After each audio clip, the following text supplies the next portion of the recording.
David Pakman covered a story here on race activists derailing a vigil for the victims of the Orlando attack. Let's watch. This Monday, there was a vigil planned at the University of Missouri to honor the victims of the horrific mass shooting on Sunday at Orlando's club Pulse. And it essentially turned into a blame session against the University of Missouri's LGBT community for not being intersectional enough and not paying enough attention to the fact that the overwhelming majority of the victims were also Hispanic in addition to being gay. Some Latino activists, including a University of Missouri official, scolded what they described and may have been a mostly white gathering for focusing only on the LGBT identity of the victims and ignoring, as they said, the Latino background of the victims. Okay, I'm going to play some of the video for you. This is, I think this is pretty bad. And this is Tiffany Malecchio chastising the crowd. And let's play it and then I'll talk about it. I was really nervous to get up here because there's a lot of white people in the crowd. And that wasn't a joke. I wish this many people came out to our racial demonstrations and our Black Lives Matter movements. Come on. How are you? Okay.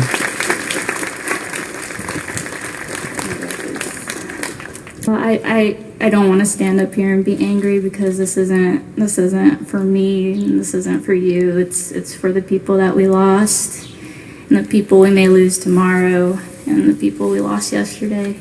But I thought I'd take the moment to just list out some facts that many of you probably don't know because you're white. I'm tired of the black and white dichotomy that happens every time we talk about race or anything that goes on in our country. This is just, I mean, we could spend a couple hours on this. Yeah. I'm Hispanic, and while I'm not gay, I'm supportive of the LGBT community. What's wrong with recognizing the LGBT component here? I mean, we know that the shooting was motivated by hatred for gay people. There's no evidence it was motivated by hatred for Hispanic people. So that's sort of at the base level. But that doesn't mean we should ignore that most of the victims are Hispanic. But should we interrupt an LGBT organized vigil? No, this is productive in no way. Yeah, so David's right, obviously. That video was literally cringeworthy. As I watched it, I was, oh, are you really saying this? What are you doing? What are you doing? So we gotta keep it real. We gotta call it what it is, man. This is what many people are calling, accurately, I think, the authoritarian left. It's not about productive policy solutions to real problems, and there are many real racial problems that need productive policy solutions. Ending the drug war, things of that nature. We've discussed at length how racist the drug war is and how it mostly targets minorities. White people and black people use drugs at the same rate, and black people are 4 times more likely to get arrested for it. Selling drugs, similar things too. But this isn't about that. This is about, let's just say, fuck white people all day long, and they're so evil and they're so bad, and that's the end of the conversation. No, but that's not the end of the conversation. Let's work together to policy solutions for real racial issues. They're not interested in that. They're interested in playing the victim. They're interested in blaming white people. And they're interested in interrupting LGBT vigils after they were fucking massacred and getting angry that the Latin angle isn't more played up on this. By the way, why have people not spoken about that as much? I can tell you because I was guilty of this too. Most of the articles didn't even fucking mention that it was Latin night. People were attacking me on Twitter. Hey, why didn't you bring up that it was Latin? I didn't fucking know. All the articles I read didn't say it. So, okay. Then I found one that said it. Now I know, hey, it was Latin night also at the gay club. And then, 50 people predominantly of Latin descent and who were gay were killed. But they're angry that they're not focusing more on the Latin angle. Well, as David says, we know that the shooting, based on various quotes, was because they were gay. That was the point. The father said, yeah, he couldn't stand to see two gay people kissing. You know, obviously he was in the closet, he was repressed, he was going there for at least 3 years, they say, and mix that with mental illness and the fact that he was raised in a fundamentalist religious way. The whole point was that gays were the target for fundamentalist religious reasons. He wasn't specifically looking for Latin people. They happen to be Latin, and that's a fucking tragedy, of course. But the fact that you get up there and you interrupt this thing and your whole point is just fuck white people, you're not helping anything, and you don't care about policy solutions to real problems. You're just pampered little pricks and know-nothing authoritarians. And this is something I think people on the left need to speak out against, because this isn't... The fact that people... Like, I don't want people to think this represents us. I'm afraid that shit like this will turn a lot of people, normal people on college campuses, to the right in one way or another.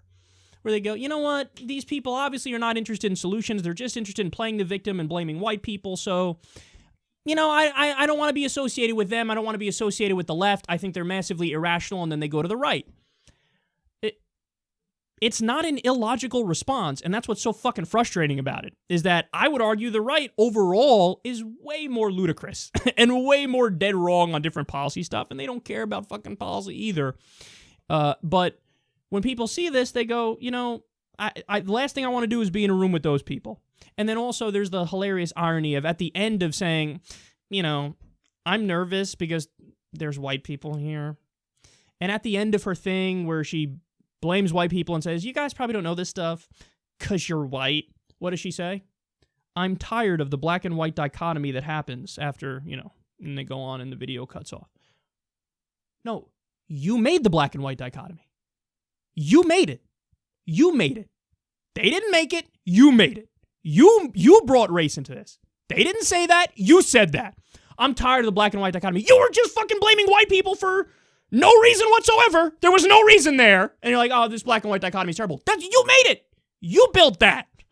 So, if you can't tell, this gets under my skin because I think this puts a bad face on liberalism. And it shouldn't, because liberalism, I think, is correct. And it's right.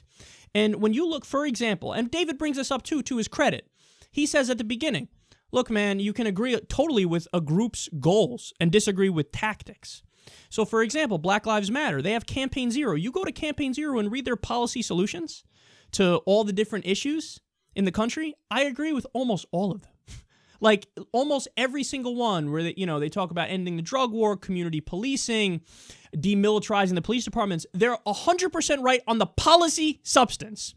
But then you get people attached to the movement who are, again, keep it real, know-nothing college kids. And then all of a sudden the movement appears to become something that it wasn't originally about. It's originally about policy substance to fix real problems in the country. And then you just get whiny, pampered little prick college kids who apparently just want to go out there and blame white people for inexplicable reasons. That doesn't make any sense. You're not helpful. And most importantly, you're really not a fucking liberal, okay? You're authoritarian, and that's obviously the characteristic that most shows in your actions.